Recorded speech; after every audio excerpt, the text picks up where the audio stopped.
let's start a new chapter, Simple Harmonic Motion, SHM.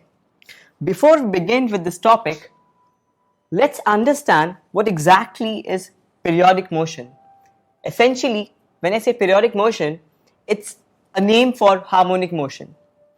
So any motion which repeats itself after regular intervals of time is known as periodic motion or harmonic motion. Over here, as we are studying SHM, so we can replace periodic motion with harmonic motion. Periodic or harmonic motion. And what's definition? Any motion which repeats itself after regular intervals of time. Example could be rotation of Earth about its axis, revolution of Earth around the Sun in its orbit. They all take the same time interval. How? 24 hours for rotation of Earth and around roughly 365 days for one revolution around the Sun. Now, the thing is, it's not the only example. There are many examples. And we could just list on those examples. Like, let's say if you have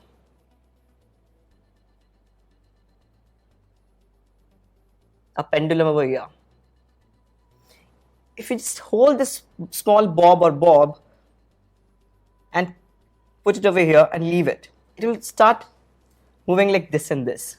And this would be periodic because it would have the same time period for this motion and the opposite motion, or the going forward and coming backward. And I could also have a spring here, and I could attach a mass. I could just extend the spring, just leave the mass. It would start moving in a periodic nature. See, in these two motions, there's one thing which is slightly extra apart from periodicity or harmonic nature of motion. Something known as oscillation. What exactly is oscillation? Oscillation is to and fro motion. To and fro motion.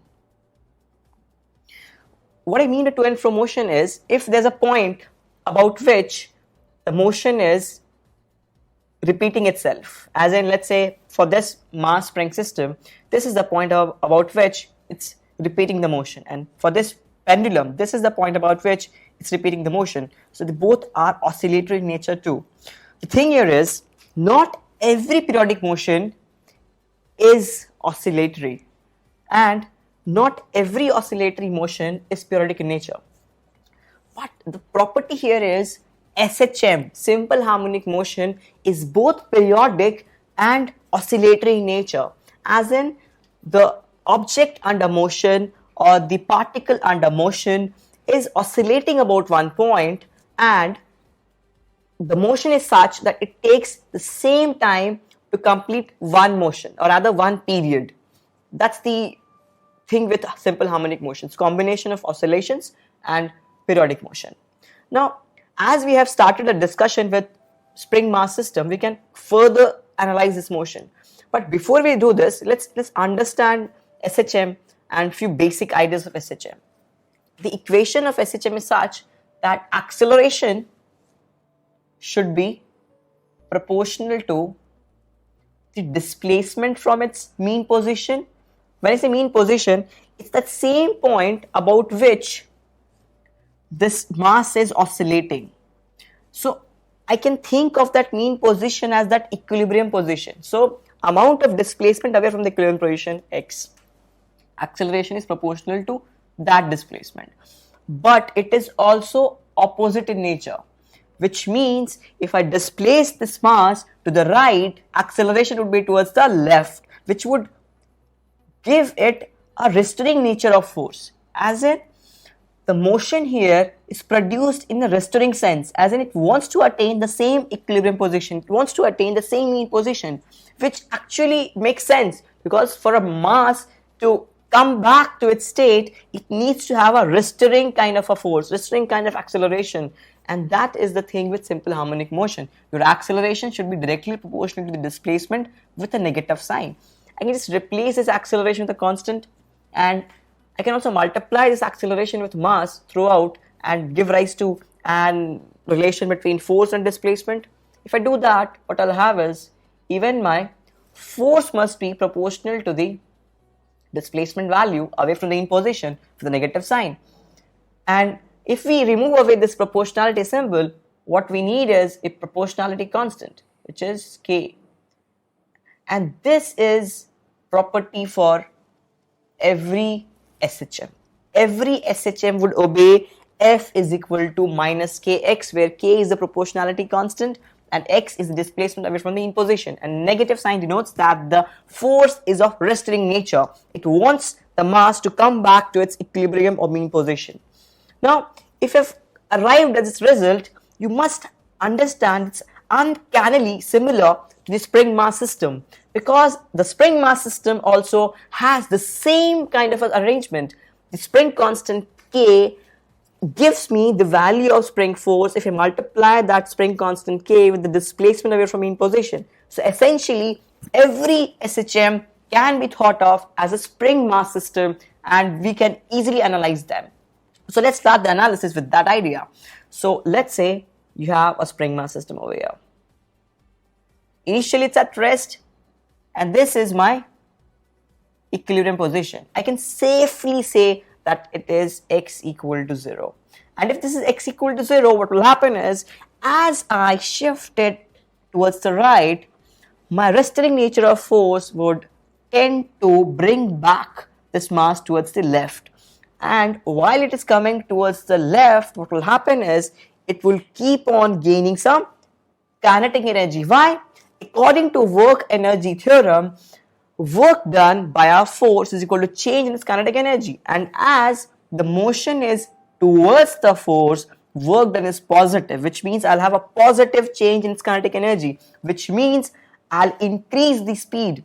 So while it reaches over here, it must have some speed. So it won't remain at the mean position or the equilibrium position, which was the intention of the restraining nature of force. But as we have understood that this mass won't remain here because it is having some speed, so it would push back the spring. It would try to go away from this mean position, and it would reach here, and it will stop eventually. Why? Because after I start compressing the spring, now the spring would try to push me towards the right, because now your displacement from the mean position is towards the left. So spring force or restraining force will be towards the right. So there would be a point when that rightward force or the deceleration would stop me. But the moment I reach here, what will happen is, again the spring force would push me with some force, or rather it would provide me some acceleration, and it would do some work on me and increase my speed. So I'll again move from here, again reach here, and all throughout I'll have positive work done by spring on me, which means my kinetic energy would increase, which means I'll have some speed again here. If I have some speed again here, I'll again push the spring towards this direction, which means I'll keep on oscillating about this mean position. And this is how all the SHM would work like. The arrangements would change, the mechanical systems would change, but ideally it will happen all throughout. What will happen essentially is, this thing would be your maximum displacement to the left and to the right, where the spring virtually stops it at these two positions. This is the mean position, and these two are also known as amplitude. And the time taken for this mass thing to go from here to here, come back, then go here, then come back, is also known as that time period, or the time period of SHM or harmonic motion, simple harmonic motion. So far we had a qualitative discussion on simple harmonic motion. Let's proceed to a quantitative discussion. If we draw an axis and denote x equal to 0, that would be our mean position or equilibrium position. And at some point time t, the position is x, let's say, and speed be v. I can relate these things with an equation of an SHM. How? Let's just note down that at initial time, or at t equal to 0, my position was x naught, and speed, rather velocity, was v naught. Here, this is a one-dimensional motion, so I won't have to deal with the exact vector analysis, just a simple plus or minus sign would suffice. Now, what I know is acceleration is proportional to the displacement away from the mean position, and F is equal to minus kx. Acceleration is simply division of this thing with a mass. Rather than carrying over this k by m thing, what we do is we just substitute this k by m with a number. You will come to know, but not number, basically a symbol. You will come to know the utility of this analysis. K by m is denoted by omega square. So now your A turns out to be minus omega square x. The reason we have also said this as omega square is to just mean that k by m is a positive number. Now, what exactly is A? It's acceleration. So this essentially is dv upon dt. I can also use a chain rule thing here. Why? Because I have a relation here in terms of position and this is in terms of time. So dv upon dx, dx upon dt is the same thing. Over here, this differentiation of x with time is velocity. So what I'll have is v dv upon dx, take that dx thing over there.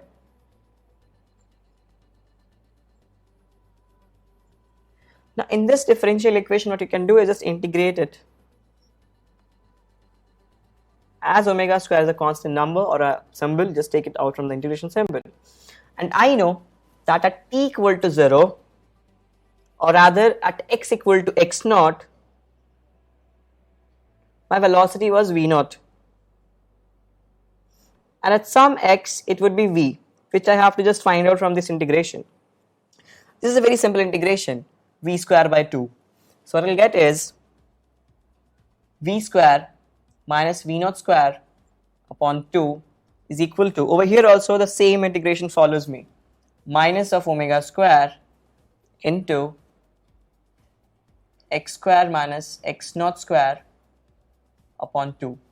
If we simplify this further, what you'll get is this two things gets cancelled away and your v square becomes v naught square plus omega square x naught square minus omega square x square. What I need is velocity or speed. So what I'll do is I'll just take a square root of this. So your v becomes square root of v naught square plus omega square x naught square minus omega square x square. If you look at this equation, v naught square, omega square and x naught square, these terms or rather these symbols essentially are constant. So I can just manipulate this. How? Divide this whole with omega square and take that outside. Rather what I'm doing is I'm multiplying and dividing it by omega. So what you will get is essentially this thing, v naught upon omega square plus x naught square minus x square. Again, this thing here is a constant thing. So what I can do is just substitute this thing with a number or a symbol a. We'll see what a means actually, why we are doing this. There's a reason behind everything, but you have to just take it from me at this point of time that this is a number.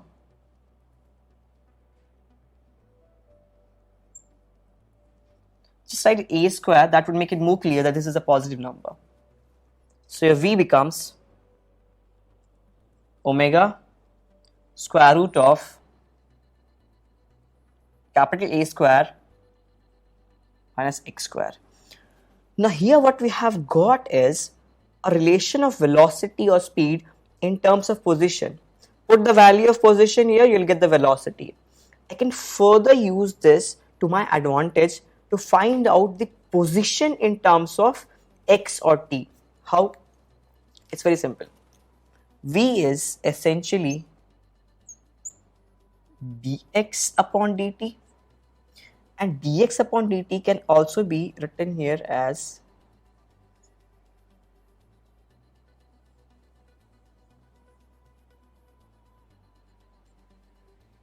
what you do here now is just take this thing, the square root expression thing here, dt there, what you will get is essentially dx upon square root of a square minus x square is equal to omega dt.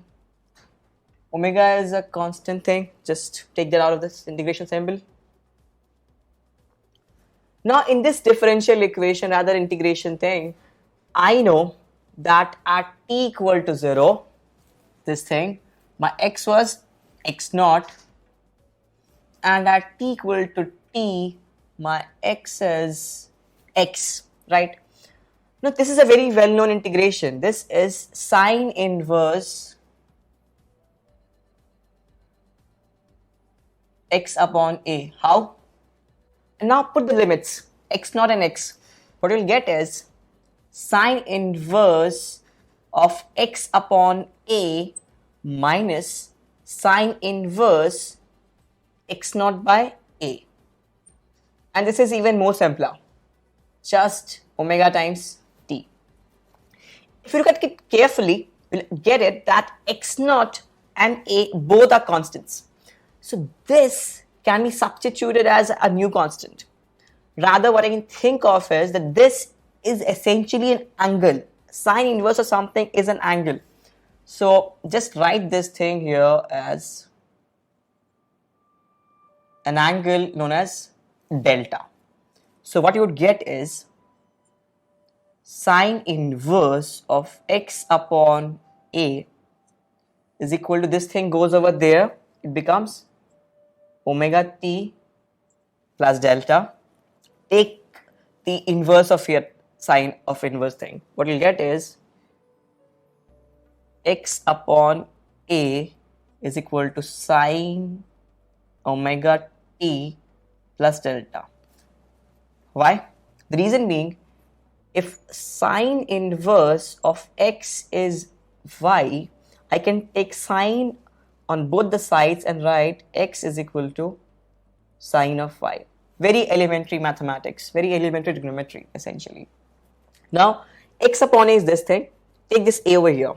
What you will get is x is equal to a sine omega t plus delta. And remember, delta was this thing, sine inverse x naught upon a, where x naught and a are parameters fixed by my initial conditions. So this delta thing is fixed by my initial conditions, and this is my position function with respect to time. If I differentiate it one more time, what I will get is velocity function.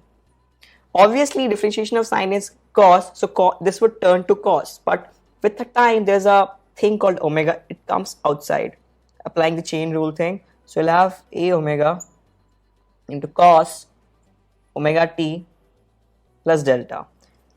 And if you look at these two equations carefully, you'll understand that when your position becomes minimum, when it becomes x equal to 0, then this would become maximum, because sine and cos actually are 90 degree or pi by 2 out of phase with each other. We'll talk more about this in our analysis of this equation in the coming video.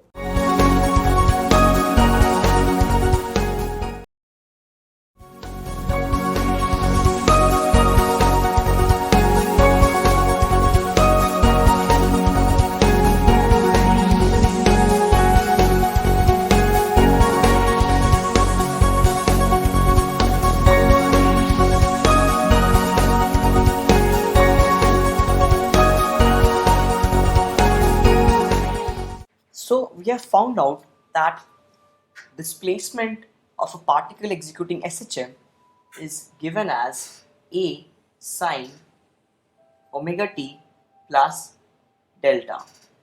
This delta is a constant depending upon the initial conditions. Now here, if you look at this equation, you understand this is dependent on sine of the angle, and sine oscillates between +1 and -1, which means the x thing or the displacement thing would also oscillate between plus a to minus a, which means the maximum displacement from the in position would be plus a and minimum would be minus a. If I denote it in a graph, take these 3 points. This is your mean or equilibrium position, this is your plus a, this is your minus a. So if the particle started SHM from this position, it would go from here, reach the positive extreme, come back, go further, reach the negative extreme, and again come back to this equilibrium position. This is one complete motion because after this the same thing would repeat. The same periodic motion would keep on happening. So this is what I'm actually looking for, to find out one unit of periodic motion, to find out the time interval in which this motion starts repeating itself.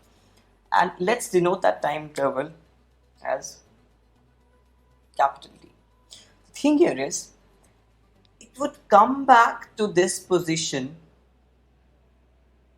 Why? It's not T, because T is when it goes to A, comes to O, goes to minus A, then again comes to O. So it comes to O for the third time. First is initial position, second is when it's returning back to O, but it overshoots because of its velocity to minus A and then comes back to A. So T is third time coming to O, but in between also it will come to O. So if you just put x equal to 0, I'll have 3 values. So I need to find out which particular value is corresponding to this capital T. I have a solution here. I can differentiate it further, and this would give me velocity. Velocity would be a omega cos times omega t plus delta. The thing with velocity is it gives me the complete information of this particle executing SHM, because if I have x as well as v, I know where it is and at which state it is.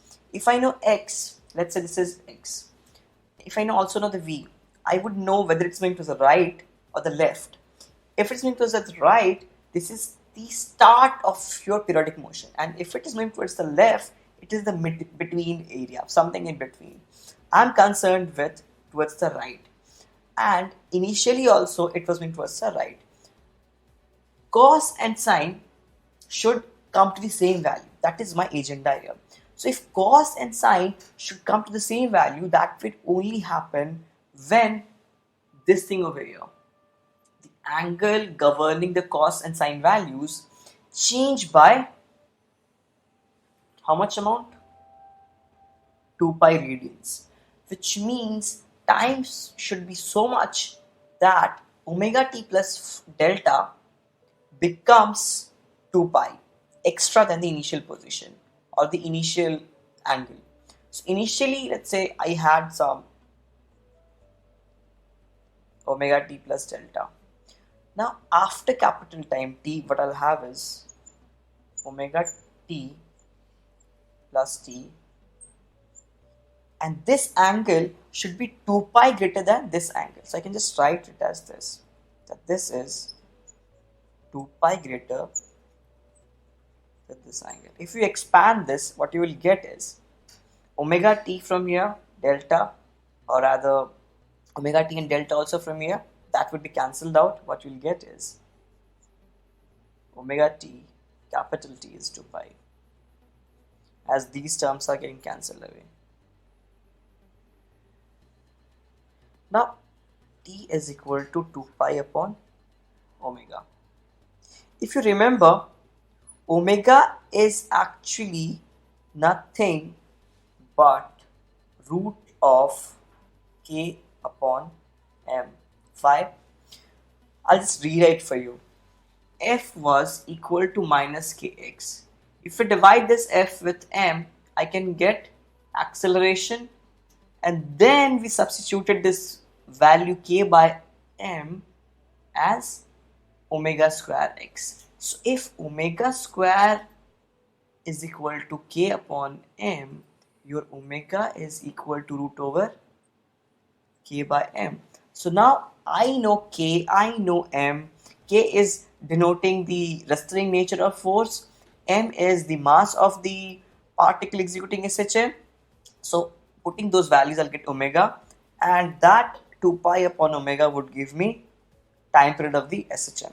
Now this time period would be coming in, let's say, some seconds, 5 seconds, 10 seconds, 11 seconds. What does that mean? What does it mean? It means that in 11 seconds, for example, this particle would complete one complete motion, which will start repeating itself after that 11 seconds. So it will take 11 seconds, 22 seconds, 33 seconds to complete one periodic motions, or one units of periodic motion.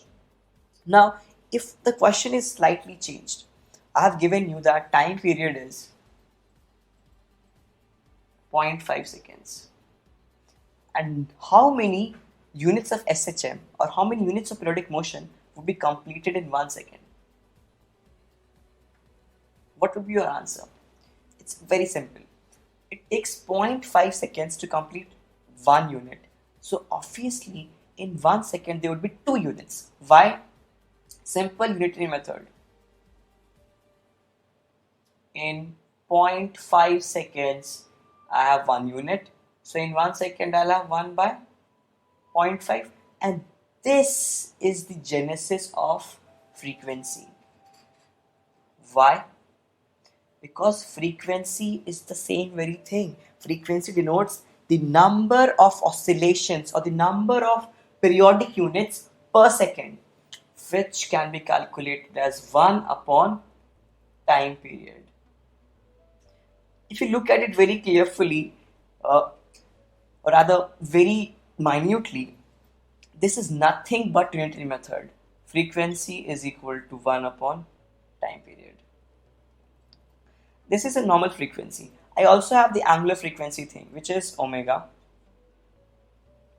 which is 2 pi f, which is 2 pi upon t. Now this all makes sense because this equation could also have been found out from this value, omega and t. So just invert this, what we'll get is omega is 2 pi by t.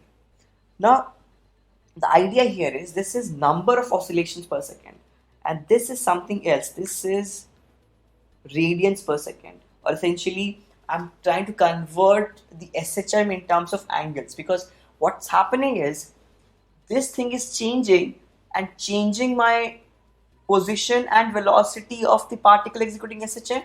So here comes a new thing, phase.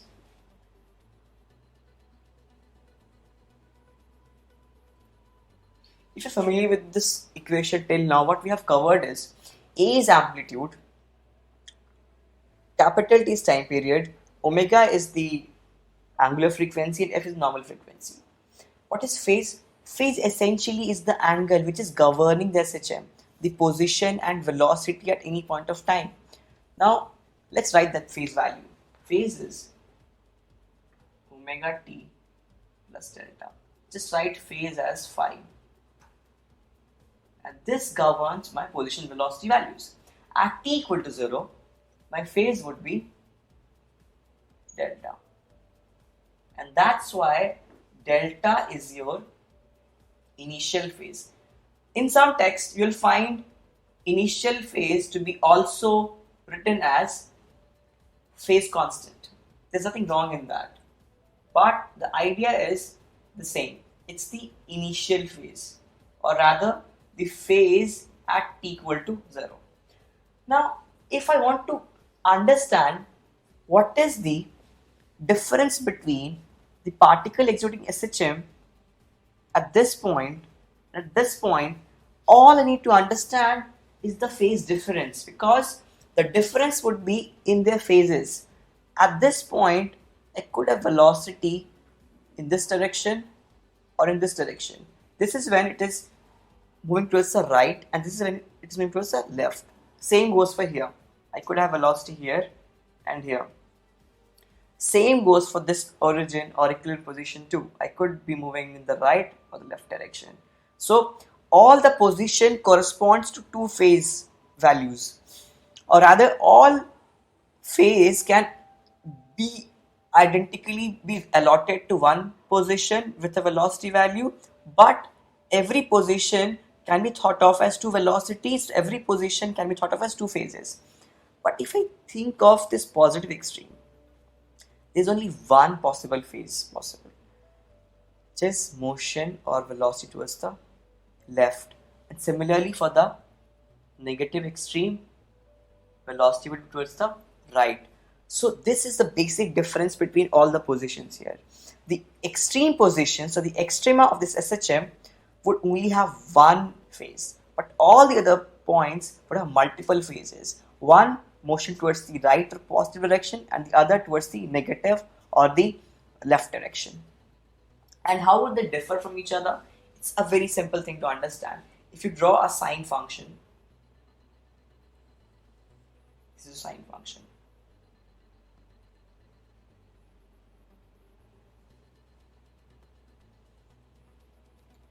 If I think of this thing or this thing, their value is the same, right? But the idea is, if I convert the sine into cos, what I'll get is something like this. And if you're very careful here, you'll understand that at these two positions, my cos takes different values of the opposite signs, which means the velocity has different values. So x being same, but velocity is different. What does this mean? That these are not the same phases, these are different phases. So it could happen that your sine is same, so x is same, but we cannot be same. We could be different. So this is the same explanation in terms of graph, which you are very comfortable with now, I presume. Now let's solve two questions, very simple questions, to understand the equation of SHM in a more detailed manner. X equal to 5 sine pi t plus pi by 3. This is an equation of SHM. And what we need to find out is amplitude A, time period t, and Vmax, or the maximum velocity or speed for this particle executing SHM. The idea is, I can easily find out amplitude, which essentially is this thing over here, 5. So A is your 5 units. What about time period? Time period is governed by the angular frequency, where time period is equal to 2 pi upon omega. What's omega here? Omega is this thing, pi. So just divide that thing. 2 pi upon pi, or 2 units. See, I'm not using any units here, SI or CGS, meter per second, something, things like that, because I want to keep it open. Now, Vmax. How do you find Vmax? For finding Vmax, we need velocity function. Velocity function can be easily found out after the differentiation of this. Pi would come out, 5 pi, and sine would change to cos. Again, what I have is sinusoidal function. Cos and sine collectively are known as sinusoidal function. And maximum of cos again is 1. So 5 pi is your maximum speed or velocity. So Vmax is equal to 5 pi units. Take the appropriate units, whatever you want to take. So this is how we calculate things. It's very easy and very elementary. But you have to be very careful with units. All the catch here is in the units. And minor mistakes, as in t is 2 pi by omega and not omega by 2 pi. And Vmax is calculated after I differentiate x, not from here this equation. Let's look at the next illustration of the example. X is equal to A sine omega t plus delta, again is your SHM equation, and I have provided you that initially the position was A by 2 or half the amplitude, and my particle was moving towards the positive direction of x-axis, or V is positive. Now what would be the value of delta? If I recall my earlier analysis, this is my x equal to 0, this is my positive amplitude, and this is my negative amplitude, and as this is an SHM, they are in the straight line, linearly they move. Now A by 2, this is my A by 2, it corresponds to two phases, one moving towards the right and one moving towards the left. It has been given to in this question that this particle is going towards the positive direction of x-axis, or the right one. So I can easily calculate delta depending on this. For calculating delta, I need to fix my velocity too. So differentiate V. What I'll get is, rather differentiate x to get V. What I'll get is A omega sine omega t plus delta. X equal to A by 2. Put that over here. A by 2 is equal to A sine omega t plus delta. Further information is that this is achieved when t is equal to 0. So this thing was 0. So sine of your delta is half. Just cancel these things out. And when do you have sine delta half? Two particular values, pi by 6 or 5 pi by 6. Now I also have to have positive velocity, which means this thing over here, sorry, here there is no sine, I have to differentiate sine, so this would automatically change to cos. This is not sine, this is your cos. So for this to be positive, this is ruled out immediately. So what I have here is delta is equal to pi by 6. Be very careful here. There could be mistake when you differentiate this to velocity, as I did over here. From sine, it comes cos, and cos is positive for this angle, not this angle. Now, there's a further add-on to this SHM equation, a kind of understanding how phase and phase angle comes. That is treatment of circular motion, or rather the projection of circular motion as SHM. How?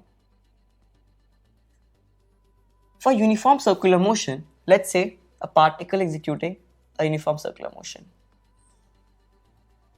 the angular velocity remains constant as omega.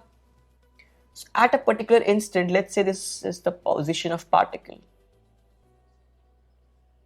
this angle would be omega t if particle initially was here.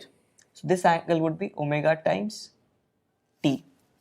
Now if I just calculate the x, I'll have, this is my r, radius of the circular motion, r times cos omega t. Similarly, y would be r times sin omega t.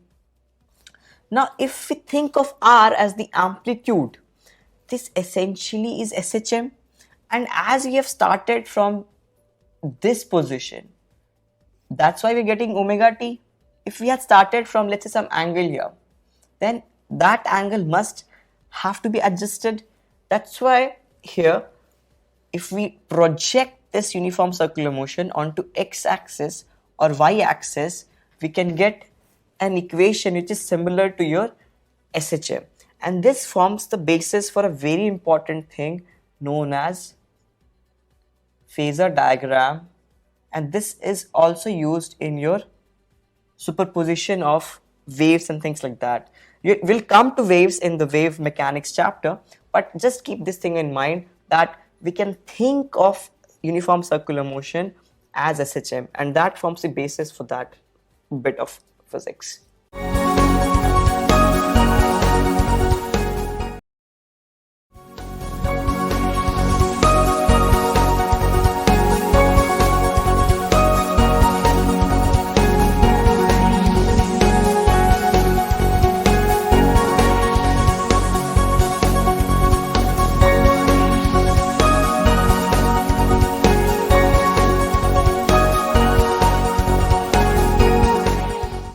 We have understood that force or restraining force in an SHM is minus kx, and we can calculate the work done by this very force, and work done is equal to f dot dx, or here simply f into dx, and if I integrate this from 0 to x, I'll have the work done by this restraining force in taking this particle from 0 to x, which would be equal to minus half k x square.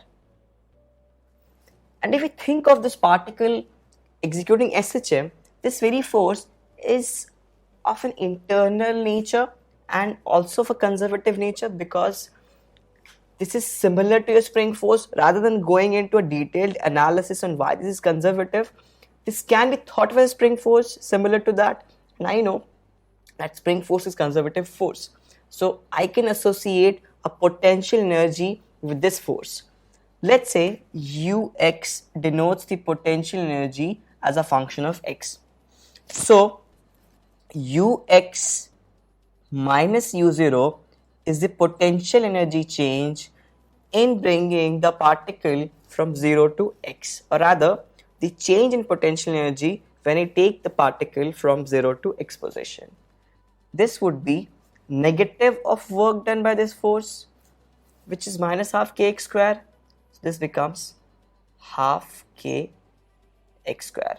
Now, if we apply a simple logic, by putting initial potential energy as 0, this mathematically gives me a very convenient formula. Ux is equal to half kx square. We have read this in work power energy, that I cannot calculate the potential energy of any point. I can only calculate change with respect to a reference, and I have to put some value to the reference, 0, 1, 2, 3. And what we do is always choose a mathematically convenient number. And here if I put initial potential energy as 0, that initial position just vanishes away. That's why ux is equal to half kx square is a very apt choice. Now, this was all about potential energy. I can also calculate the kinetic energy. How? I know that x is equal to a sine omega t plus delta.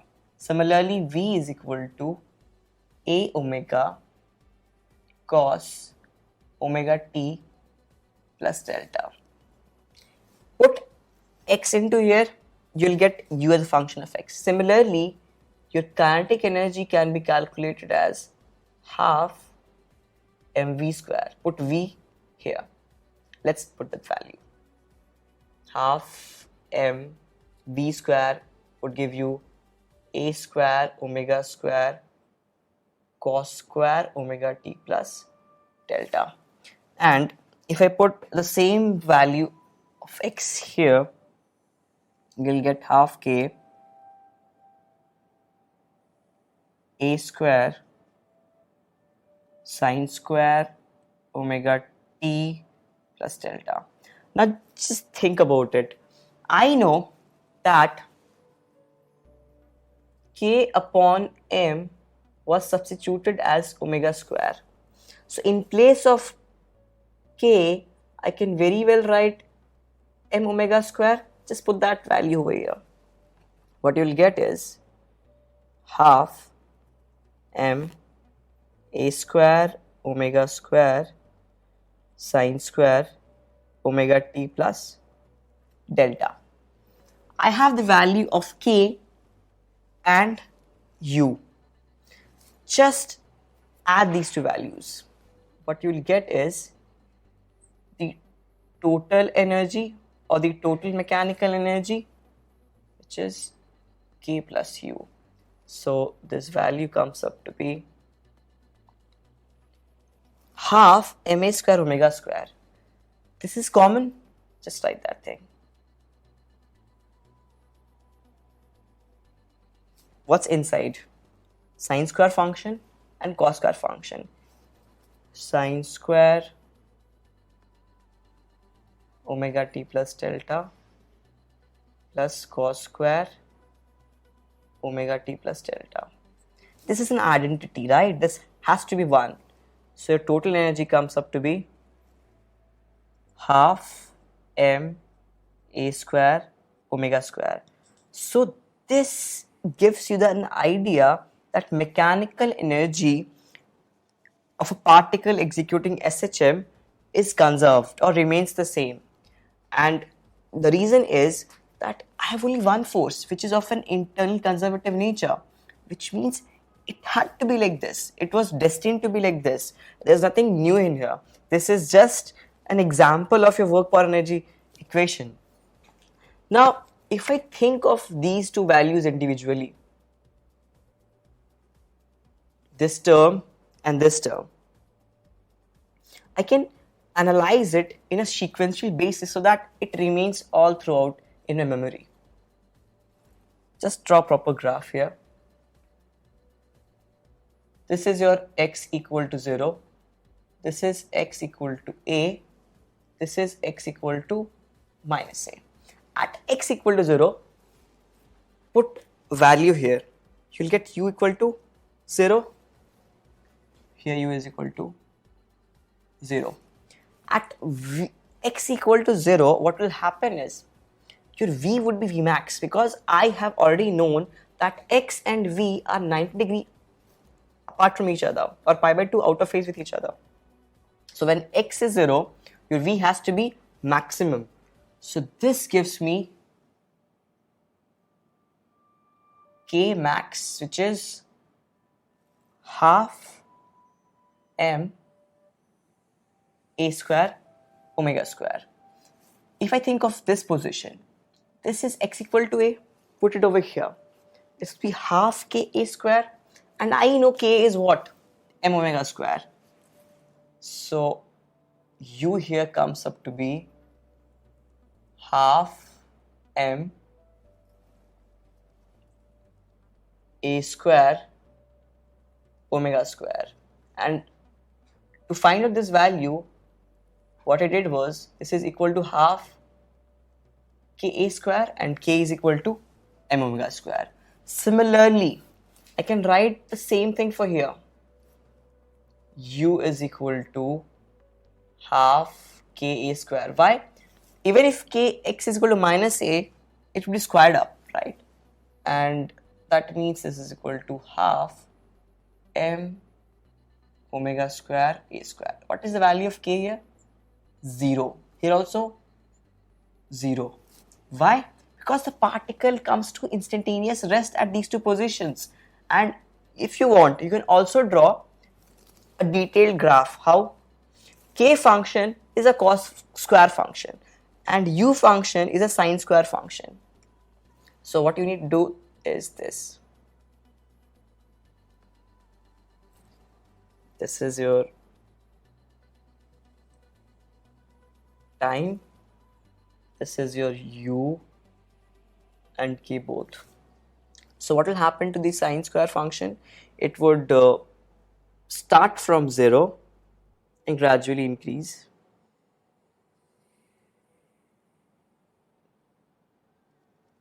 And what will happen to the cos square function? It will start from maxima and gradually decrease. And it will keep on periodically changing like this. So this sums up your analysis of energy in SHM. We have understood that energy in an SHM doesn't change, it remains constant, which is on the basis of the idea that there is only an internal force which is of a conservative nature. If that remains, we can use that in further analysis, because almost all the questions which we would be tackling in this chapter would be concerned with calculation of time period of the SHM. So how can I use this thing? Let's try to understand that. My total mechanical energy remains constant. So for the situation when I have a spring mass system,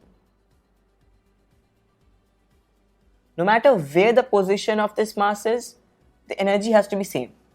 So let's say what I do is, this particle, or rather the mass, is executing SHM, and at one point of time I just note down the velocity, position, and the direction of velocity of this object, and note it down in terms of calculation for the kinetic energy term and potential energy term. So as this is elongated by x, my potential energy is half k x square, and it must be having some velocity v. Due to that, there would be a kinetic energy half m v square.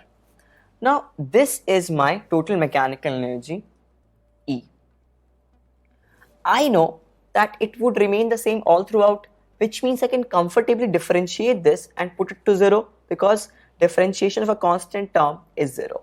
So dE upon dt would give you, 2 comes outside, cancels out its half, so you'll have half into 2, which goes away, k x, differentiation of that, dx upon dt, plus again 2 comes over here, cancels the half, we have m v dv upon dt.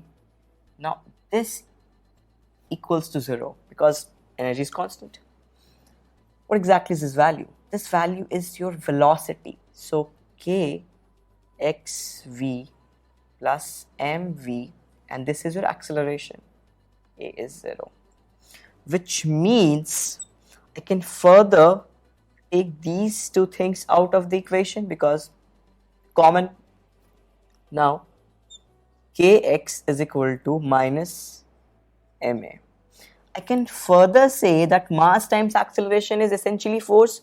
So force is equal to minus kx. Now you might just say that this comes as no surprise, because in a spring mass system force has to be equal to minus kx, but this won't be clear or apparent in all the situations which we would be dealing in the questions of this chapter. We'll have to arrive at this expression because f is equal to minus kx is what we're looking at. If we come to this conclusion that in this arrangement force is directly proportional to the displacement from the given position and with a negative sign, we can calculate time period of the periodic motion, and which would be t would be 2 pi root over m by k. So I need to find out this k thing for all the calculations. So let's try to build on to this idea. And how do we use this? Let us in a situation of a simple pendulum. So far we haven't discussed anything apart from spring mass system, but let's try to introduce a new thing and try to use this energy concept here.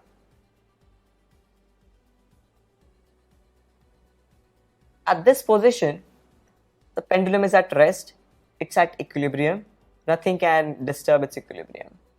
But if I take this pendulum to some angle here and leave it, what will happen is it will start a periodic motion. Can you calculate the time period of periodic motion? Can you prove that that is an SHM? Let's try to do that. Let's say that the angle is small. Why small? If we take small angles, essentially what we mean is this would be a straight line, because if this is not a small angle, this is circular arc. But as we keep on decreasing circular arc, circular arc is an approximation to a straight line. So what I'm approaching to is a situation where the angle is so small that the periodic motion can be thought of as an SHM about this point, right? Now, if I can think of an SHM about this point, I can comfortably try to use this thing which I've developed here. So let's just think in that lines.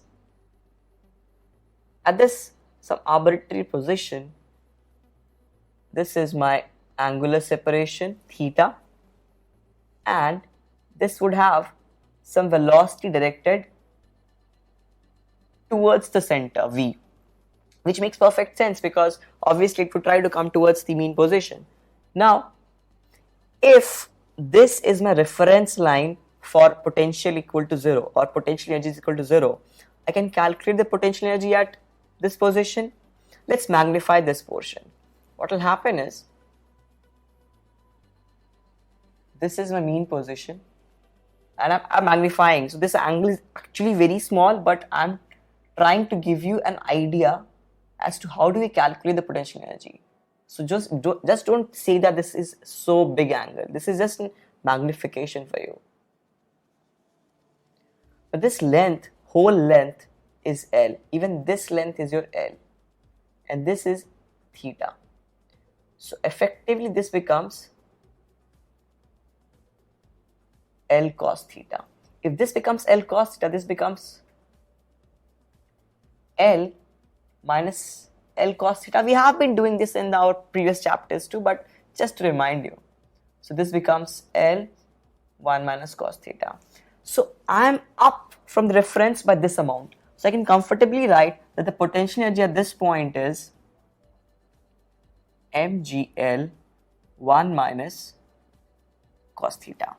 I can also add the kinetic energy term over here, which would be essentially half mv square. Now I know that energy in an SHM is constant, so I can differentiate this thing along with this to get it to 0, right? Differentiate this now. What you'll get is mgl, this is 1, so mgl into 1 differentiation is 0. Now next term, mgl into minus cos theta. Minus comes outside, differentiation of cos is minus sine. So you'll have sine theta. And differentiation of this would be half m twice of v into a is equal to 0. Now cancel out the things which you don't need.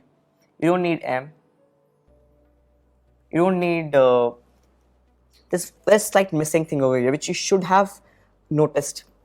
When you differentiate cos theta, there's another term which comes out, d theta upon dt, or the rate of change of angle, which essentially is related to velocity. How? If you are familiar with the chapter of circular motion, if an object is rotating with omega in a circular arc, its linear speed can be related with the omega as omega times L, the radius, is equal to V. So I can write omega is equal to V by L. Put the same logic over here to here. D theta by dt is omega, write V by L. So what you have here is GL into sine theta into V by L plus VA is equal to 0. Now cancel out this V term from here, and you can also cancel the L term from here. What you would get is A is equal to minus G sine theta. Now as per our understanding, this theta was considered small, so I can safely say that sine theta can be approximated as theta, which can be also approximated as tan theta, right? Just remember this approximation because it would come a lot of times in your physics course. So sine theta, tan theta and theta are equal almost when theta is very small. And in this triangle, if I draw this triangle again, this is your L, this is your theta, and this is, let's say, some x. So tan theta essentially is x upon this length, which again is L, right? So I can safely write here A is almost equal to minus G upon L into x, which is G into x by L. I can rearrange this term now. I can rearrange into G upon L into x, and this is behaving like K over here. So this becomes an SHM now if I approximate the theta to be very small. So then effectively time period becomes 2 pi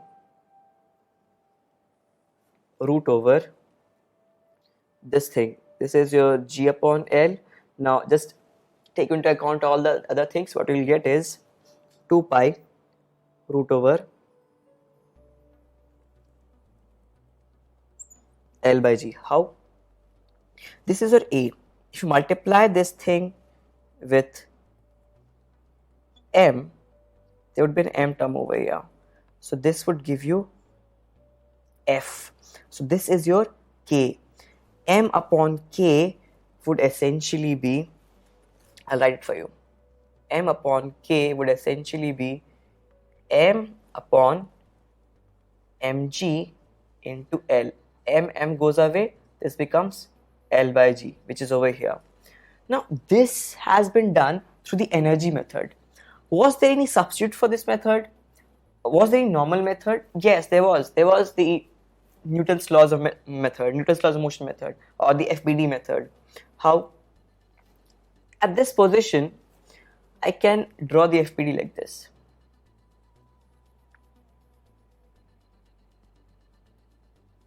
This is the only force which is bothering me, mg sine theta, and the tension here is somehow related to my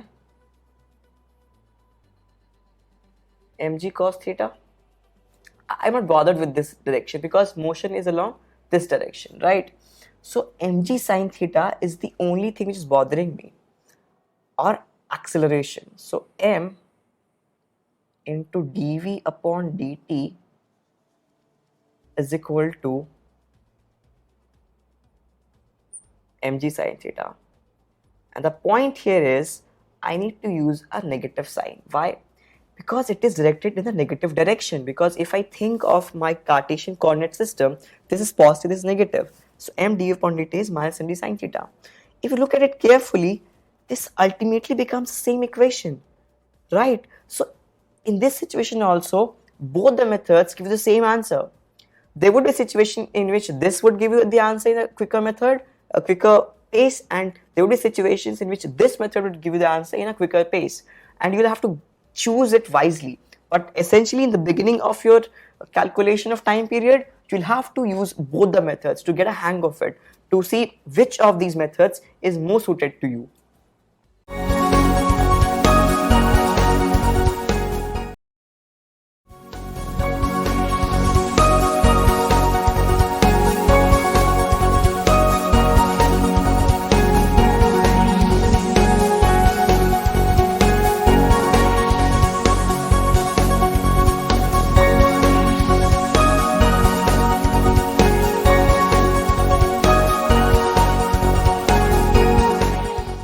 In an SHM, F is equal to minus kx, or A is equal to minus omega square x gives me an idea of the calculation of time period, which essentially is T is equal to 2 pi by omega.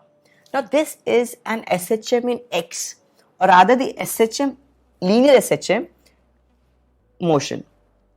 But I can use X and A to be a very number of things. I could have mathematical construct in such a way that there is a variable called Y which is dependent on, let's say, some variable Z. It's a minus and here an alpha square. So even this is an SHM. SHM in Z, this is SHM in Z, and the time period here is 2 pi by alpha. So this is the utility of omega square over here. That is why in the beginning of this chapter we had substituted k by m as omega square, because this omega is a very powerful thing. It helps us to correlate all the types of SHM motion with this common form.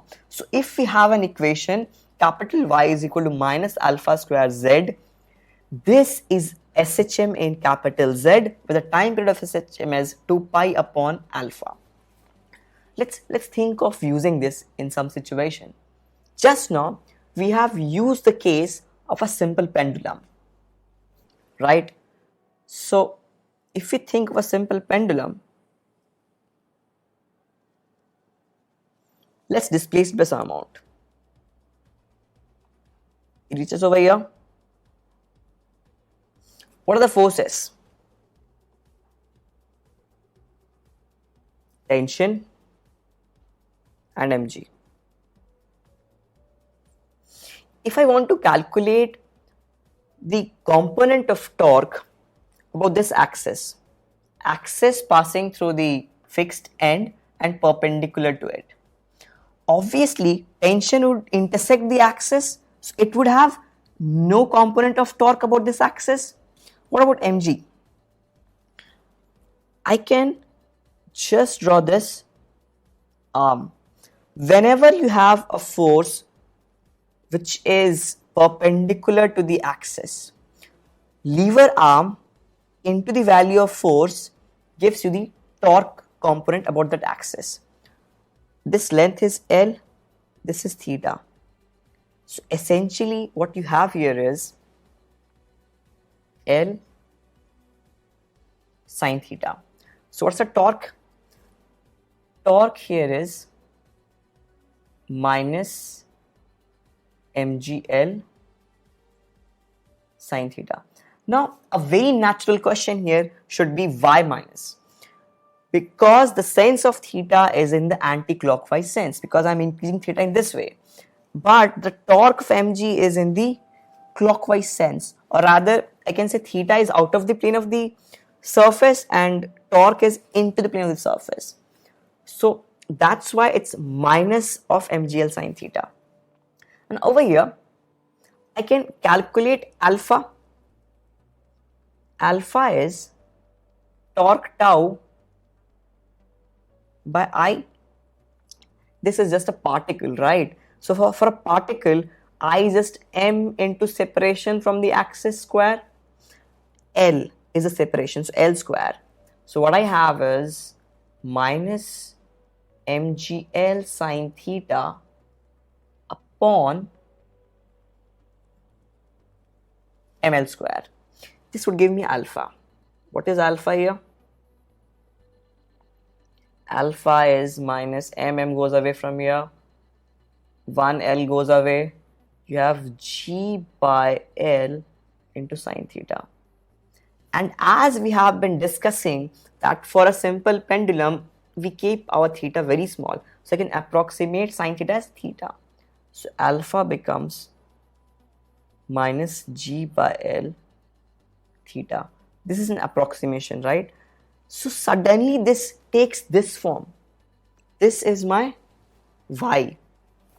This thing is z, and g by l is your alpha square. See, don't confuse here with this this alpha and this alpha. These are different things. This is just a way to write SHM, and this is angular acceleration, right? You can also do something like just put a subscript over here of alpha naught. That would make your lives easier. So in this situation, what's happening is, this is your capital Y, this is your Z, and this is your alpha naught. So this is an SHM in theta, where omega square or alpha naught square is G by L. So time period would be equal to 2 pi by root over G by L. Just manipulate this, you'll get 2 pi root over L by G, which is the same which we have been calculating in the previous two questions or the situations also. So this gives you an alternative perspective to think of SHM not only in terms of linear motion, but in terms of angle, in terms of any variable for that matter. And this gives me to the idea of angular SHM. See, angular SHM is nothing new. It's the same old thing with a different packaging. And the packaging is of this form, right? In place of Z, I have theta, the angular displacement from the mean position. The mean position is where torque is 0, which is like the same thing, right? For the linear SHM, force 0 gives you the mean position or equivalent position, and here torque 0 gives you the mean position. So alpha, angular acceleration, is equal to minus k theta, or rather not write minus k theta, just write alpha is equal to minus omega square theta, and this would give you time period as 2 pi by omega. So what we'll have to do is, we'll have to find out the angular acceleration if we displace the particle from the mean position by angle theta. And if we can calculate alpha, and that alpha comes out to be a negative into constant into theta, then this is your angular SHM according to this relation, and this is your time period. Now, where do we apply this logic? We apply this logic in situations of physical pendulum. What exactly is a physical pendulum? This situation over here was a simple pendulum. There was a small mass oscillating like this, and theta has to be small. A physical pendulum is a structure like this. It could be of any shape. I'm not drawing uniform shape because I need to stress on the fact that this could be of any shape. But this is a rigid body, right? But which won't change its shape. I've fixed one end of it here.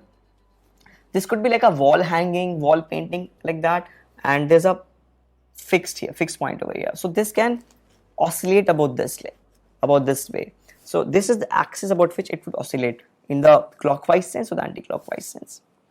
Now, if you just give it a small push, would the motion be SHM or not?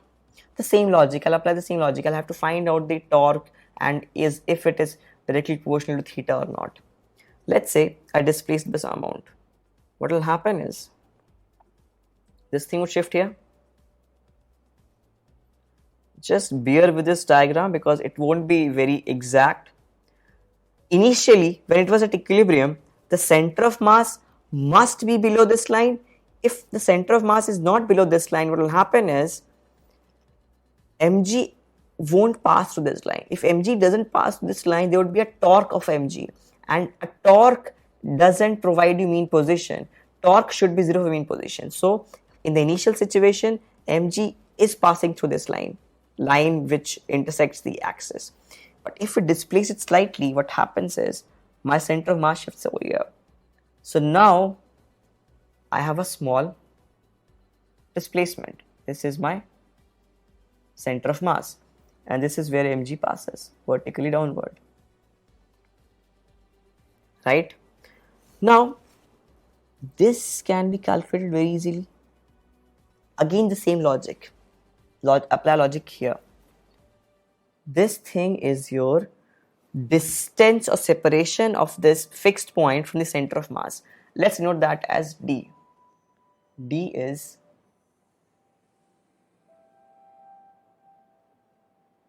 distance of center of mass from fixed point. This is d. And I have displaced by some amount. Let's take that angle theta at some random position, because I have displaced by some amount, it would come back, and that random position is theta. Now d sine theta is this thing. So mg into d sine theta, lever arm d sine theta into mg is your torque. Again the same analogy. For calculation of torque, component of torque about an axis, what we do is we make a product of the lever arm into the force, perpendicular force. So the torque here becomes mg into d into sine theta with a negative sign. Why? Because theta is in this sense out of the plane or anti-clockwise, and your torque here is into the plane or clockwise, so that has to be negative. Now you can again calculate alpha. How? Alpha essentially is tau upon I, and for this rigid body, I is essentially moment of inertia about this axis. So just write moment of inertia about this axis. So what you'll have is minus mgd sine theta upon I. Again the same logic. Let's take theta to be very small. If you take theta to be very small, your alpha would become minus mgd upon I into theta. Same thing comes over here. This is your capital Y. This is your capital Z. And this thing over here, this guy, this is your alpha naught square. Like here. So I can also calculate time period for this case also. Time period is 2 pi upon alpha naught, which gives you 2 pi root of I upon mgd. See, if we have to correlate these three situations, it's very easy. You have to first understand that this is where all the beginning happens. Acceleration is equal to minus omega square x. It means that acceleration is directed towards the mean position. It means that this omega square is deciding my time period, 2 pi by omega. And with the same logic, I can construct a generalized form of SHM. SHM in any variable z can be denoted in this way. Y is equal to minus alpha naught square z. This is SHM of time period 2 pi upon alpha naught, where alpha naught is this constant. I use the logic to calculate the time period of a simple pendulum with the other method, the torque method. If I displace it by some amount, I can calculate torque, and that torque is of restorative nature, so alpha can be calculated. That gave me an idea that this is SHM in theta. So there could be a subtopic of SHM, angular SHM, and in this angular SHM thing, what we can do is alpha, the angular acceleration, similar to the linear acceleration, is proportional to theta, similar to x, and this omega square is deciding my time period. And this is most widely observed in this situation, which is known as physical pendulum. And what you have to remember here is, in case of physical pendulum, I need to know the separation of center of mass from this point where I have hung the physical pendulum, which you use over here, d. So I upon mgd square root into 2 pi gives you the time period of a physical pendulum.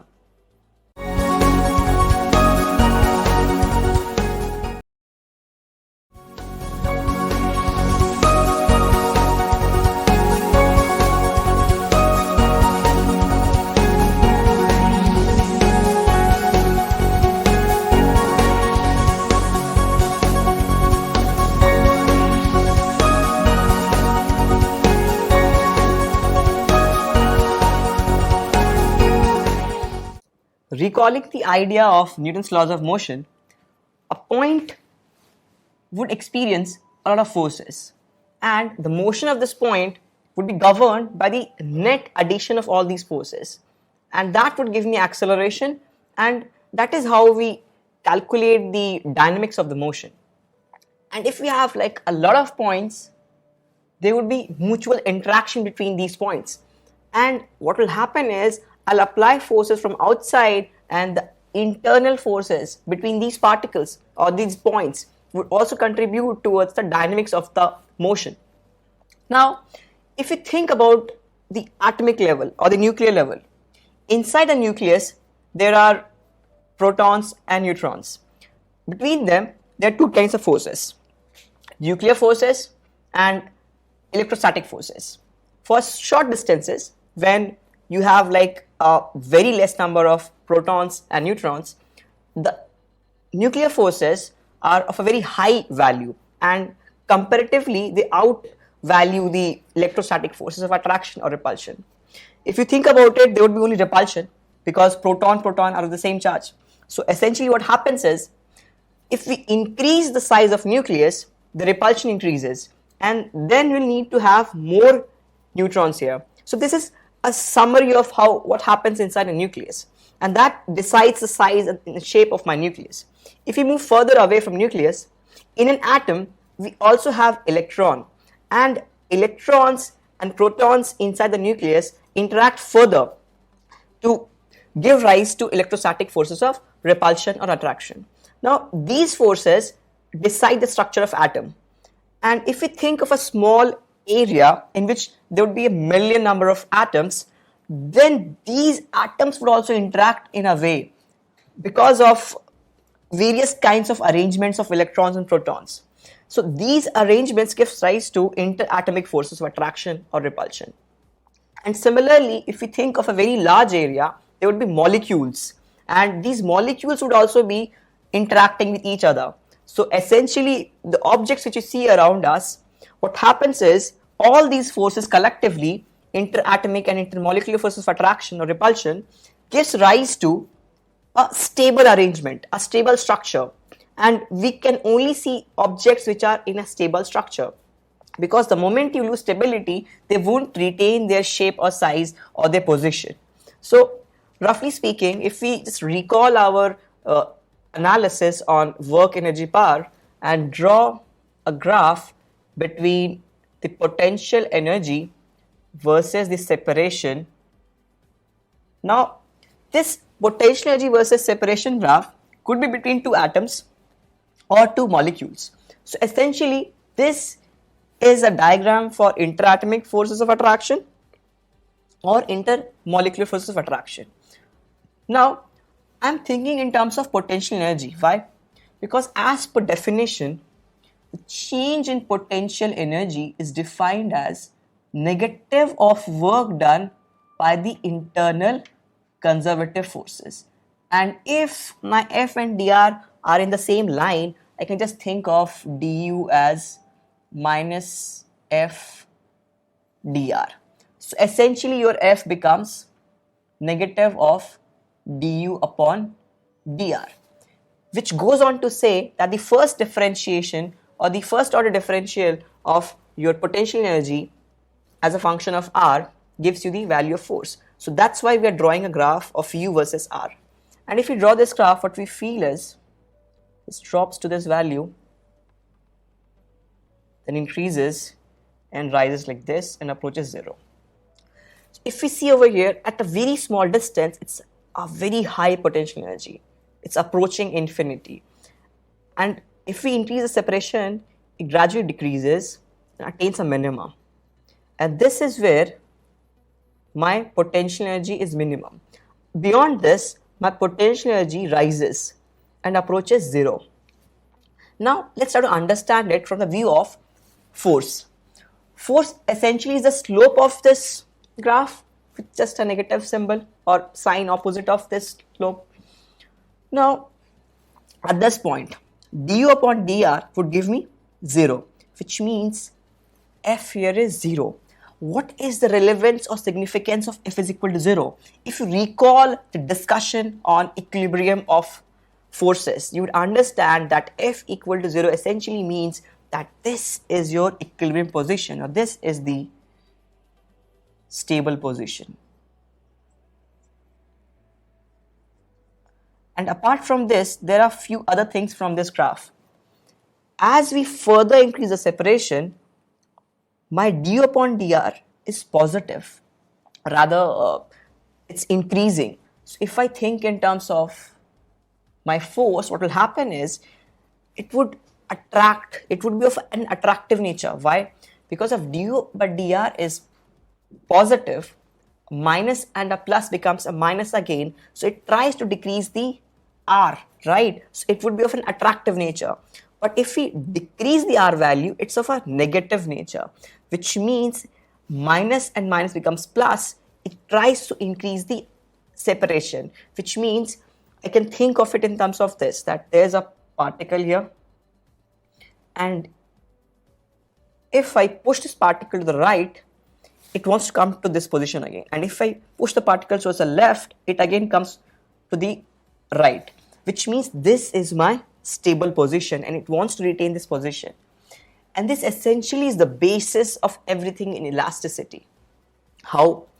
If we think of a material, let's say this is my rod. In this rod, what happens is there are millions of atoms and molecules, and all these atoms and molecules will be governed by their internal forces of attraction, repulsion, which would be of this nature.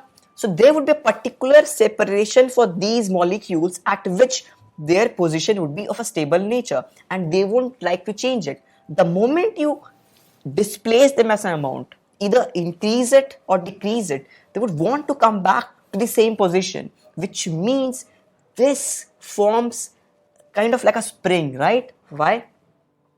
In a spring, let's say this is my spring.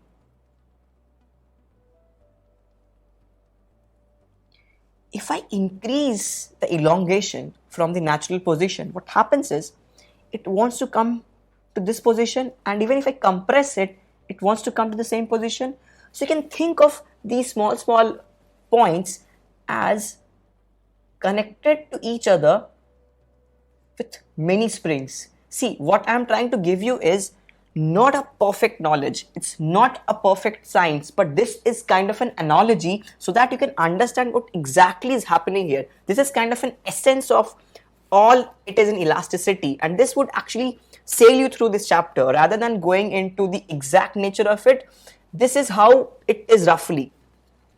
Now there would be springs here also, here also, here also. So it's a wide mesh of springs, and if you displace just one particle, the whole arrangement will be disturbed. Kind of like if you have read the sound wave motion, if you push the sound wave, rather the particles with your mouth, there is a slight disturbance which keeps on traveling. The reason being that all these particles are in equilibrium position, and if you disturb one of them, everybody will be disturbed. Similar is happening over here also. So I can think in terms of springs and masses. Now this is your basic idea of elasticity and why we are even studying about it. Now let's try to understand forces in a way we'll be able to decipher what exactly is the change and all that. So let's say you have a cross section. What I've done is I've cut this rod or material in a slant way, and this is my area of cross section. If I draw the FBD, free body diagram, I'll have to draw all the forces which were acting on this part, right? So let's say the net force is in this direction, sum F. I can further divide or resolve this force into two directions. One is perpendicular to this area of cross section, and the other is tangential or parallel to this area of cross section. Now this thing Fn or F normal, and this thing Ft forms basis for two kinds of stress. There's a new term which I'm defining for you, stress. Stress is a physical quantity which essentially is force per unit area. See, it's very similar to pressure, but there's a slight catch. Pressure is always force acting on an area perpendicular to it. But here, there is no such thing. Just force upon area gives you the stress. Now, there are two kinds of stress over here. One is the normal stress.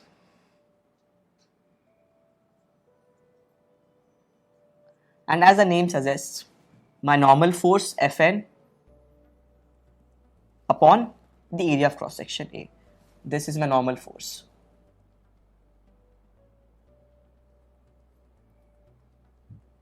And this is my tangential force.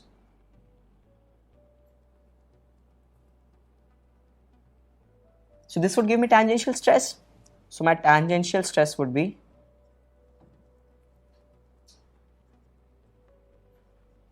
simply Fe upon A. So far what we have studied is, I can think of a material as a collection of particles attached to each other with infinite number of springs, and if I disturb one of the particle, it would try to retain its position. And to analyze this, we need to define a new physical quantity known as stress, which has two forms. One is the normal stress and the other is tangential stress. Normal stress is defined as the force perpendicular to the area of cross section upon area, and tangential is force parallel to the area or tangential to the area upon the area of cross section. Now, if we think about normal stress, essentially is acting perpendicular to the surface, and it could have two directions. If you take a rod, a cylindrical rod essentially, I can rather put these forces or stress in such a way that I want to compress the rod, or I could also put my forces in such a way that I want to elongate my rod. Now these two have different names. This kind of a force arrangement is known as compressive in nature, or the stress resulting would be of a compressive value, so compressive stress, and this is your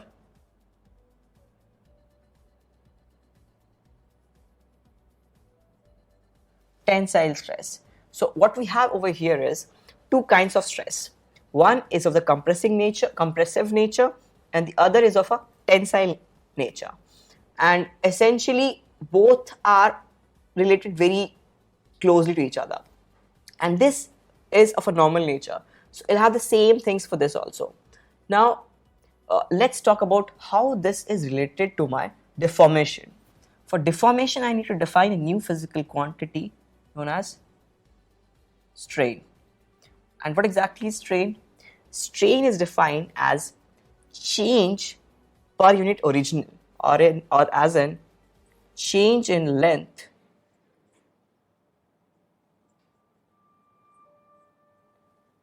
upon the original length. This is your strain.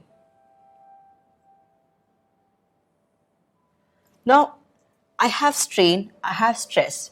The unit for stress would be essentially Newton per meter square, the same as pressure. So I can also think of in terms of Pascal, but the moment you write it Pascal, you might get confused. But this is not pressure, this is stress. And the unit for stress would be essentially dimensionless, nothing. Why? Length upon length, dimensionless. Now, according to Hooke's law, always stress is proportional to strain, with just one small assumption. That assumption is that this change in length should be small compared to the length, which means if my change of length essentially is much less than the original length, then I can safely say that stress is directly proportional to strain. And to remove the proportionality symbol, I can also write that the stress value upon strain value gives me a constant, or rather Young's modulus of elasticity. This is known as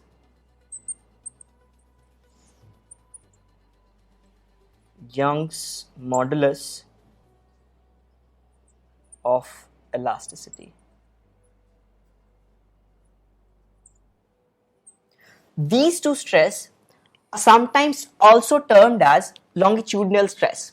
So normal stress is of two varieties, tensile and compressive, and normal stress is also known as longitudinal stress. And this normal stress gives rise to a change in length, because I'm rather compressing it or increasing the length, and this change in length gives me strain, and stress value is proportional to the strain value for small strain, and stress upon strain essentially is equal to Young's modulus of elasticity. Nothing too deep, just a very simple statement. Now, I can also have different types of stress. As we have discussed, my stress could be also of a tangential nature. Now, if I have a stress of a tangential nature, what will happen is the strain developed would also be of a different variety. And how would that happen? Let's treat that we have a kind of rectangular block over here.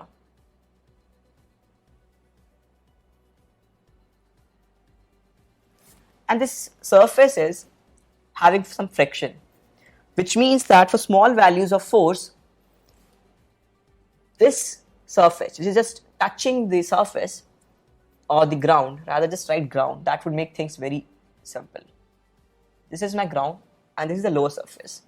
So lower surface and the ground are not leaving each other if my value of force is very small.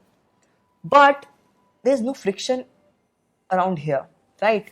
So this can shift somewhat by right. See, I'm thinking of this object as a non-rigid object. If this object was a rigid object, then there was no possibility of this being here and this shifting to the right or left. But I'm taking a liberty to think of this object as a non-rigid object, because essentially all objects in our surroundings are of a non-rigid nature, and we take the ideal situation that objects are rigid.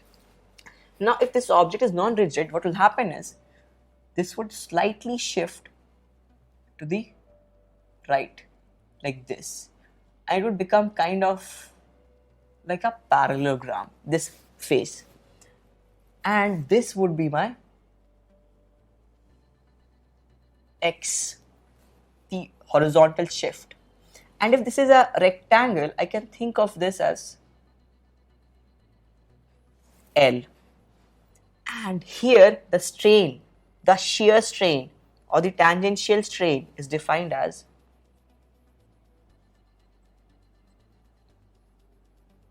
shear strain or tangential strain.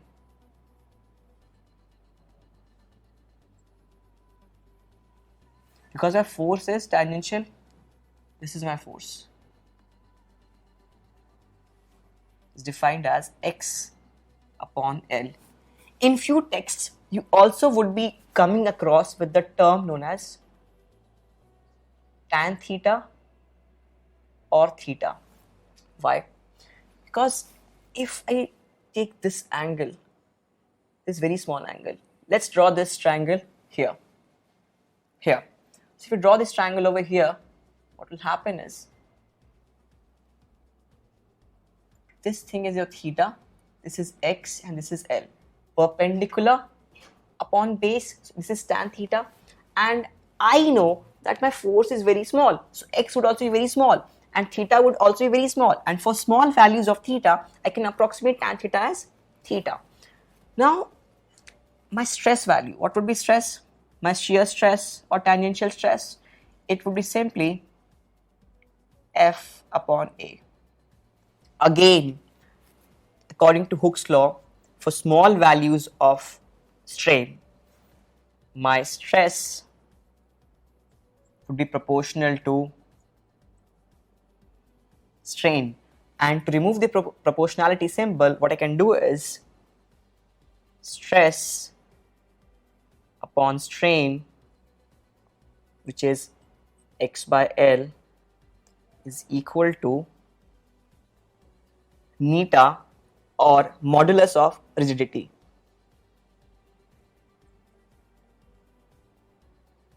Modulus of rigidity. Now, this is the very same thing. This thing is stress, this is a strain, and this is your proportionality constant. And the value of constant changes.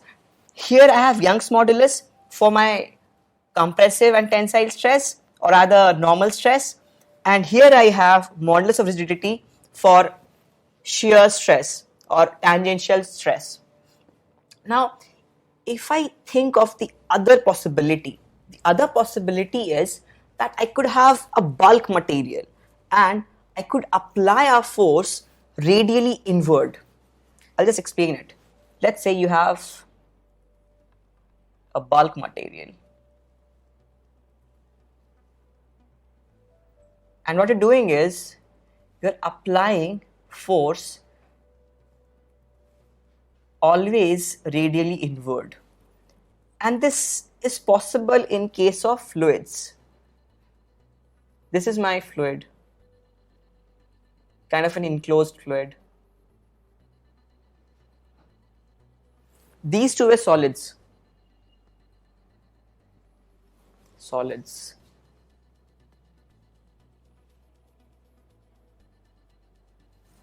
And the third one is an enclosed fluid. So in this particular case, all my forces would be perpendicular to the surface, and it would be kind of similar to my normal stress, kind of, not exactly. And the value of stress here would be essentially, these are actually pressure points. So pressure into small areas would give you net force. So what we'll have is pressure into area, summation of this all over this region upon the summation of area, and this essentially would be equal to your pressure. So in case of an enclosed fluid, your stress actually is pressure, but not in the case of solids. And that's why we have differentiated stress from pressure, because pressure is only equal to stress when you think of a fluid. Now, I can again think in terms of elasticity. If I'm trying to apply a force like this or a pressure like this, I would try to decrease the volume. If I want to decrease the volume, I can measure that decrease by delta V upon V, and this is your volume strain.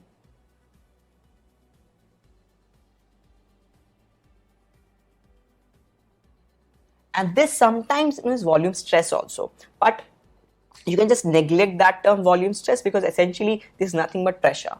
So volume strain and stress, again apply Hooke's law. This upon this should give you a constant, because stress is proportional to strain for small values of strain. Now, what is that proportionality constant over here? Over here, what we need to be careful about is that delta V would be negative if my stress is positive. So in place of simply delta V upon V, we sometimes say that my volume strain is minus, but not necessarily. You would find in few texts it is without a minus symbol, but you don't be bothered about that. Just remember that stress upon strain, which is pressure upon strain, delta V by V, with a negative sign. If they are not using a negative sign as strain thing, you just put a negative sign. And if they're using a negative sign, you don't need to bother about that. But essentially this should come in your picture. Why? Because this would return you a positive number, because this is a negative number essentially. And this would give you B. And what is B?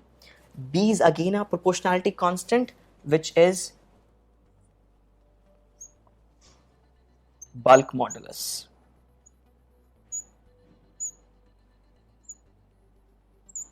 Now, this is a measurement of fluid. I can simply say that over whole of these three cases, stress upon strain is a constant. Stress upon strain is a constant. Stress upon strain is a constant. The constant changes from Young's modulus to modulus rigidity to bulk modulus, Y, meta and capital B.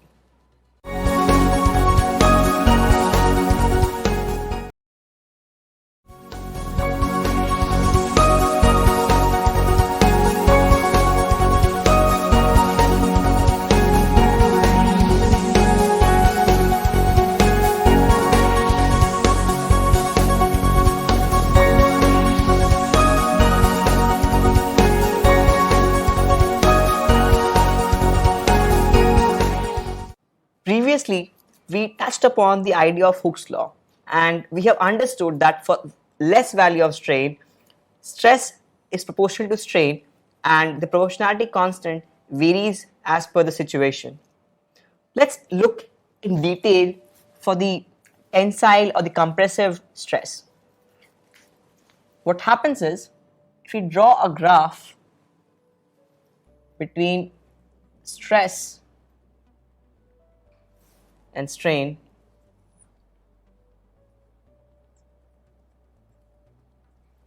for small values of strain, I know that stress and strain are proportional to each other, which means this would lead me to a linear kind of a graph starting from the origin,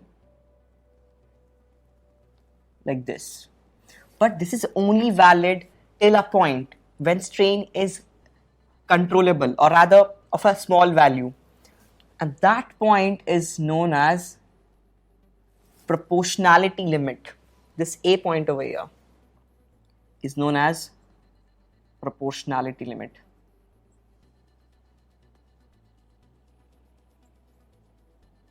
Beyond this point A, what happens is it no longer obeys the proportionality relation, or after A, stress is no longer proportional to strain. So till A, it is obeying my stress by strain is equal to Y, and after that it is not obeying. But still, till some point, what will happen is it retains the elastic property. If I remove that stress, it comes back to its natural length or the original length, and that point is known as your elastic limit. Your point B is known as elastic limit. Be very careful, this is not proportionality limit, so you cannot apply Hooke's law or stress upon strain is equal to Y from A to B, but still it is elastic. So what I can say is, from origin to A, I can safely write stress upon strain is equal to Y, but from A to B, it would only remain elastic, and this is not applicable.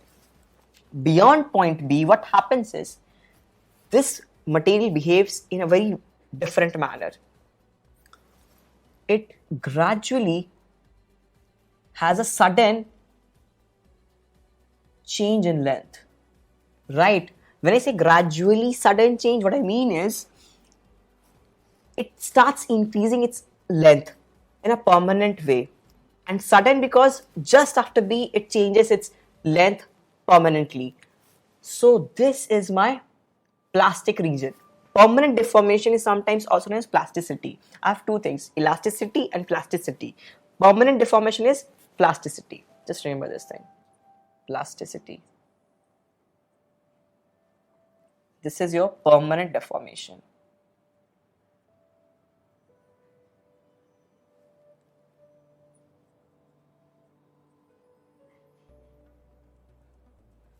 So from B, it starts changing its length permanently up till point C. And when it reaches C, what happens is beyond C, this wire or this material no longer maintains its structure, or rather itself, it breaks down.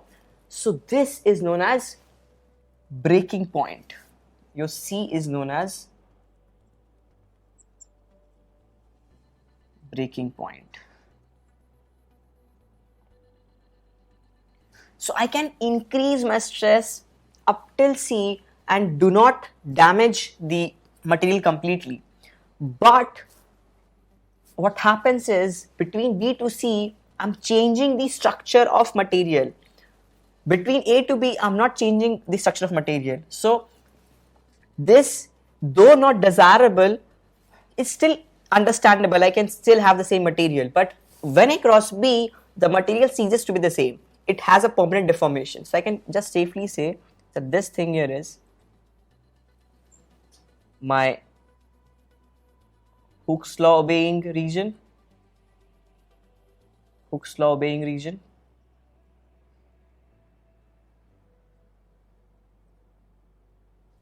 This thing over here is my elastic region, and this thing over here is my plastic region. And beyond this, it breaks down. Now, there are few things here which you need to understand. There are two kinds of material. One is of a brittle kind and one is of a ductile kind. If you recall the discussion in your junior level chemistry, you must understand that brittle and ductile are just opposite of each other. Ductile is a metal which can be drawn into thin wires, and brittle is something which just breaks down. You cannot draw it into thin wires. So if the material is plastic in nature, only then it could be ductile. The material which has no plasticity, no permanent deformation, it would be brittle, which means after B, what happens is immediately it changes from elastic body to a brittle object. It breaks down. But if it's ductile, it changes from an elastic to a plastic material for a long period of time, and you can easily change its shape. So this is when no plasticity or less plasticity, no or less plasticity, and this is for high plasticity. Now, till now you must have understood a lot about stress and strain values, and this is all of it. There's nothing more to it. So we discussed a graph of stress versus strain and understood where is the proportionality region, where is the elastic region, and where is the plastic region. But that is not always the case. In few materials, it's somewhat different. We have no proportionality region, and we just have the elastic and the plastic region. So one particular example is rubber, or rather vulcanized rubber. In that material, what happens is there is no plastic, rather no elastic, rather no proportionality region. So in vulcanized rubber, what happens is there is no region in which stress is proportional to strain. So if I draw a graph, it would be something like this. So this is just an elastic kind of a curve, not a proportionality curve. But the other part to it is also that if I remove this stress, it no longer retraces its path. It follows a different path. In the earlier diagram, in which we had the proportionality region, if I remove the stress, it followed the original path. And why is so much of stress on this area, or rather the emphasis on this particular phenomenon? The reason being, if I have a different graph, I'll have different stress values for all corresponding strain values. And this would essentially lead to a loss of energy. Why? Let's understand that. You must have read that work done is equal to f dot dx integral. Now over here, for the same change in x, if you have smaller values of f, the work done would be smaller, which means in this particular graph, when it returns back, I have smaller values of stress. I know that stress is force upon area. So if stress decreases, force decreases. So amount of work which I am receiving now is of a lesser value than what I have provided it, which means there is some loss of energy. And apparently, the area under stress strain graph is kind of a measure, not exactly the energy loss, but related to the energy loss. More the area in this stress strain graph contained inside the stress strain graph, more is the energy loss. Why? If this follows a lower graph, what will happen is the force would be of a lower value, which means work given to us would be of a lower value, which means more would be lost inside the region. So this loss is sometimes also known as hysteresis loss, or just elastic hysteresis.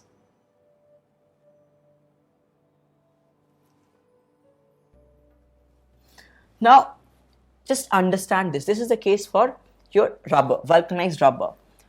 Few people might argue that this is of a very elastic nature. Why?